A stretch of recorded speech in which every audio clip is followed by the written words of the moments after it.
ترکیہ جہاں ایک عرصے تک اصلاً فوج کی حکمرانی اور بناوٹی جمہوریت تھی، وہاں 2023 میں اتنے شفاف انتخابات آخر کیسے ممکن ہوئے؟ ترکیہ میں 2023 کے انتخابات میں 6.5 کروڑ رجسٹرڈ ووٹرز میں سے 88% ووٹرز نے اپنا حق رائے دہی استعمال کیا، جو دنیا میں کسی بھی ملک کے ووٹرز کی سب سے زیادہ پرسنٹیج اور ترک عوام کا اپنے انتخابی جمہوری نظام پر بھرپور اعتماد کا ثبوت ہے۔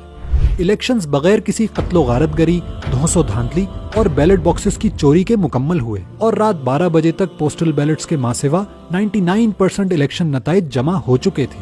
جدید ترکیہ کی تعمیر و ترقی کی سب سے بڑی وجہ اسلام پسندوں کا سیاست کی باغ ڈور سنبھالنا ہے۔ اسلامک موومنٹس کا سب سے بڑا کنٹریبیوشن یہ ہے کہ انہوں نے ترکیہ کے انتخابی نظام کو شفاف اور قابل اعتماد بنایا،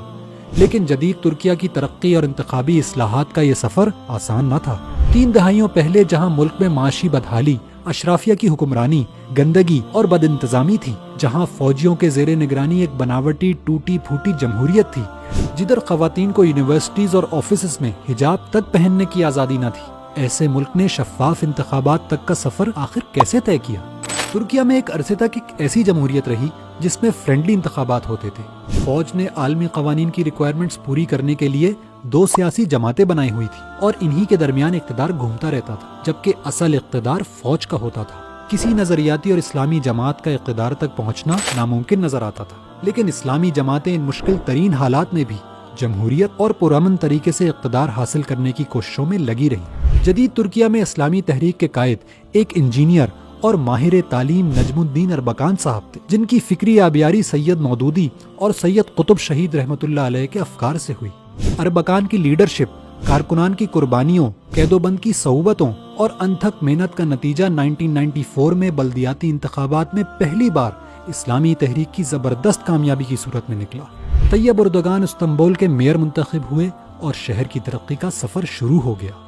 ترک عوام نے بلدیاتی نظام میں اسلام پسندوں کی شاندار خدمات کو سراہتے ہوئے 1996 میں اسلامی تحریک کے سربراہ نجم الدین اربکان کو وزیر اعظم منتخب کیا، جنہوں نے آتے ہی ملک میں اصلاحات کی ابتدا کر دی۔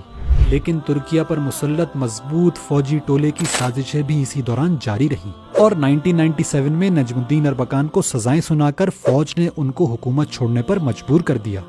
لیکن اربکان کا شروع کیا ہوا انقلاب تھما نہیں، اور ہر سختی اور پابندی کو جھیلتے ہوئے ان کے شاگرد اقتدار میں آتے رہے۔ 2003 میں طیب اردگان وزیر اعظم بنے اور انہوں نے ملکی اصلاحات دوبارہ شروع کر دی، معیشت کو مضبوط کیا، صحت، تعلیم اور روزگار کی سہولیات عوام کو فراہم کی، اور حکومت اور انتخابات کے نظام میں اصلاحات اور شفافیت لائے۔ انتخابات میں متناسب نمائندگی کا طریقہ جاری کیا، جس سے سیاست میں الیکٹیبلز یعنی بااثر اور دولت مندوں کی اجارہ داری ختم ہو گئی۔ آج ترکیہ تیزی سے ترقی کر رہا ہے، اور تمام مسلم ممالک کو یہ دعوت دے رہا ہے کہ ترقی کا سفر صاف و شفاف انتخابات اور ایماندار اسلامی قیادت کے ذریعے ہی ممکن ہے، جو اپنی نہیں بلکہ ملک و قوم کی ترقی کے خواہش مند ہوں، اور منصب کو اپنا حق نہیں بلکہ اللہ کی طرف سے آزمائش سمجھتے ہوں۔